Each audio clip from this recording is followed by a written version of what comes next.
São Paulo, jovem, preto, 17 anos, posto nu e chicoteado por dois seguranças do supermercado Ricói, chicoteado por furtar uma barra de chocolate. São Paulo, moradores de rua que buscavam se abrigar da chuva dentro de uma estação do metrô, agredidos por 17 seguranças. Vila Kennedy, Rio. O pedreiro José Pio Bahia Júnior, 45 anos, trabalhava numa laje. Uma viatura da PM parou, uma policial desceu, apontou o fuzil e atirou.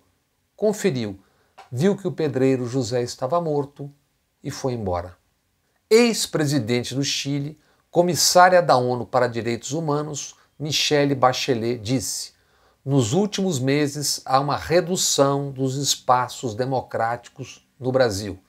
Bachelet criticou o aumento de mortes causadas por policiais e a violência contra quem defende direitos humanos. No primeiro semestre, a Polícia de São Paulo matou 426 pessoas e a do Rio, 881. Bolsonaro, presidente do Brasil, disse que a comissária da ONU está defendendo direitos humanos de vagabundos. E, fiel a seu caráter, lembrou que a ditadura de Pinochet, ditador e corrupto, matou o pai de Bachelet, o general Alberto. O general Alberto, torturado na ditadura, assim como sua filha Bachelet. Da direita à esquerda, no Chile, repúdio a Bolsonaro. Sebastián Pinera, presidente do Chile, de direita, respondeu: não compartilho em absoluto com Bolsonaro em respeito à menção a ex-presidente do Chile e, especialmente, em um tema tão doloroso como a morte de seu pai. O discurso de Bolsonaro é, como sempre, uma apologia ao fascismo, como tem sido, em graus diferentes, discursos dos governadores do Rio, Witzel, e de São Paulo, Dória. Witzel costuma se apresentar a autoridades como futuro presidente do Brasil e apela para bordões fáceis e fascistoides, do tipo: não sai de fuzil na rua, troca por uma Bíblia, senão vamos te matar. De olho nas eleições de 20 e 22, Bolsonaro e os dois disputam a liderança do trono da barbárie.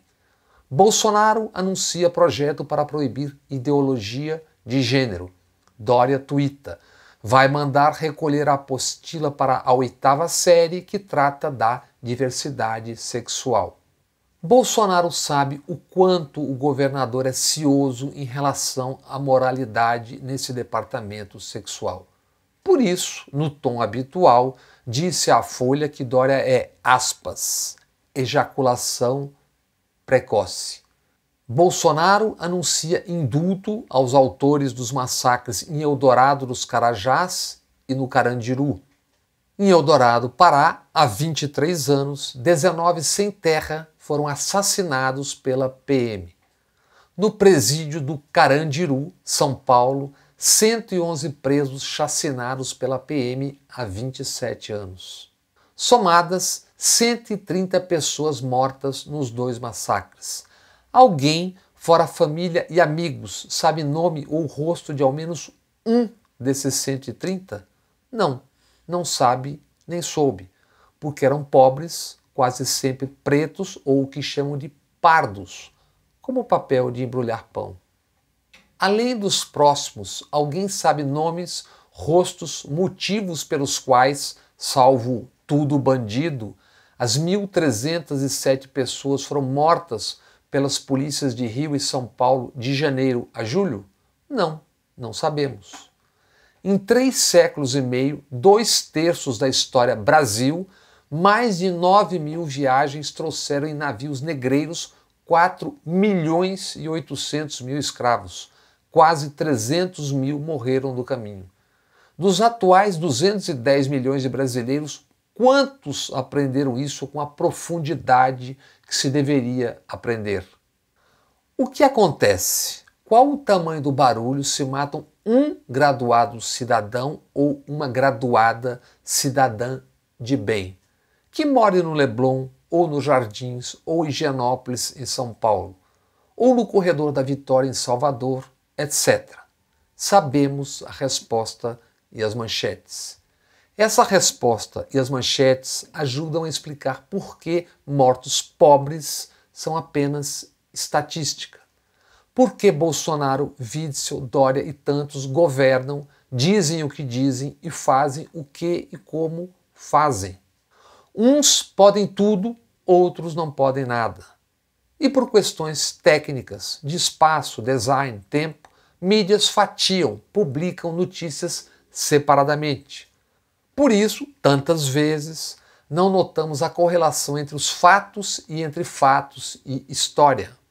O Brasil dessa maré fascistoide é o mesmo que não só permitiu, mas incentivou e pilotou o desvirtuamento de uma investigação de corrupção como a Lava Jato, que havia chegado a empresas e empresários tradicionalmente corruptos, diga-se, empresários invejados, admirados, paparicados, muitos deles tratados reverencialmente como doutor.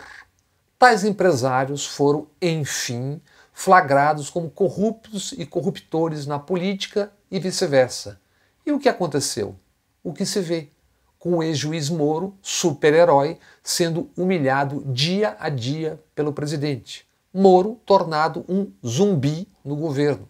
E junto, humilhado Valeixo, o diretor de uma polícia federal que vai, por hora, encolhendo junto. Por quê?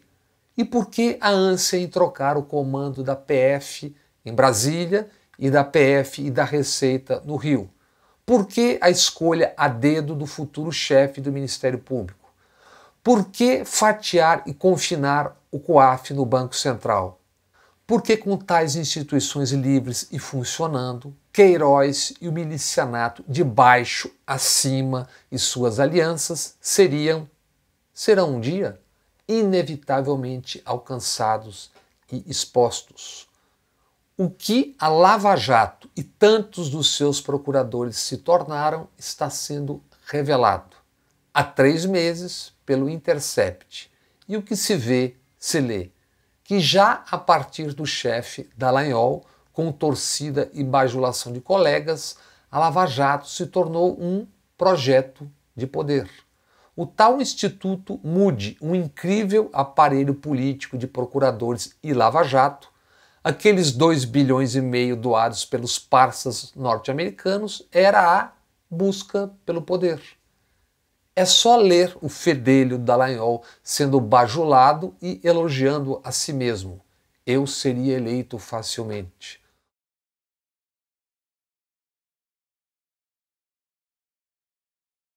Ou Dallagnol propondo um candidato do Ministério Público em cada estado.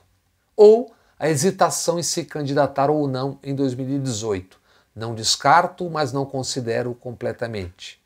E convidado, imaginem só, por um coringa nesse jogo, o poupado Álvaro Dias.